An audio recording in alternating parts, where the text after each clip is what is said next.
Thank you, Mr. Chairman. Thanks for holding this hearing. Ever since I was a federal prosecutor working with the Joint Terrorism Task Forces, I've been concerned about the presence of Hezbollah and the Quds Force, the influence of Iran in the Western Hemisphere, in many ways more sophisticated than al-Qaeda. And you don't know what you don't know. We don't know how many of these operatives are in the United States. Certainly talking to Mexico, their CSIN, they don't really know how many operatives are in Mexico. And then after the plot to assassinate the Saudi ambassador went down, to me that was a bit of a game changer, because we always viewed Hezbollah and Quds forces as more of a financing role. And then Operation Titan came down. The DEA had a very successful bust that showed a nexus between the Quds forces and the drug cartels. To me, this is a very dangerous cocktail. Operation Titan was more money laundering, but the idea that they could become operational at some point in the future, working together, to me is a real risk. And then when you look at the connection between Caracas and Tehran, Caracas and Damascus, Mr. Ahmadinejad, his tour in Western Hemisphere, the Castro connection, the idea that while Iran cannot deliver a nuclear missile, the idea that they could have weapons-grade uranium and bring that across the southwest border and say a backpack and detonate a dirty bomb in the United States does become a more real threat. So with that, I guess, Mr. Braun, you're being from the DEA, what do you see in terms of Clapper's testimony about them potentially becoming operational, and also the potential ties between these drug cartels and the terrorist organizations?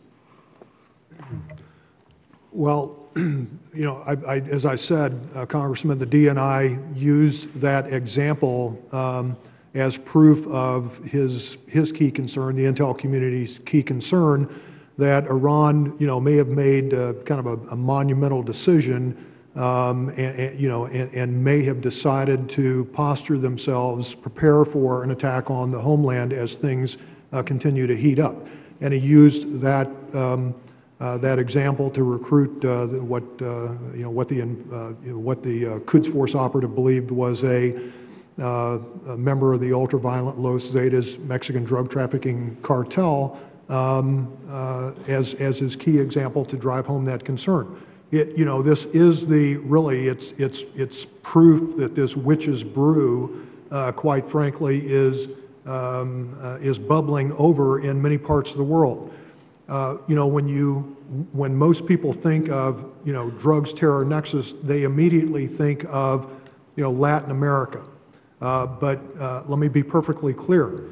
As Europe's demand for cocaine continues to grow, and as the Mexican and Colombian cartels, including the FARC, have sent their operatives into West Africa and North Africa to establish the transshipment infrastructure needed to move tons of those drugs, these bad guys are now routinely coming in very close contact with the likes of Hezbollah, Hamas, al-Qaeda, who are buying for the same money, the same turf, and the same dollars.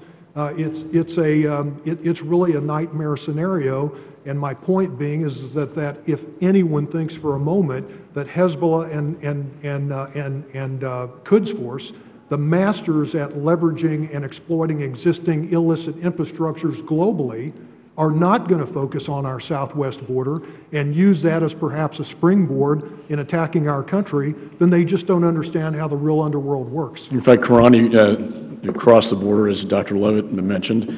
My time's limited, but we sent a letter to the President calling for significant covert action in Iran, cyber, and also the designation of the Quds Force as a foreign terrorist organization. I was surprised, given the bombing of our Marines in Beirut and Buenos Aires, the Jewish Community Center, that they're not on the foreign terrorist organization list. Would that be, and I introduced the bill this morning along with the Chairman's support to do just that.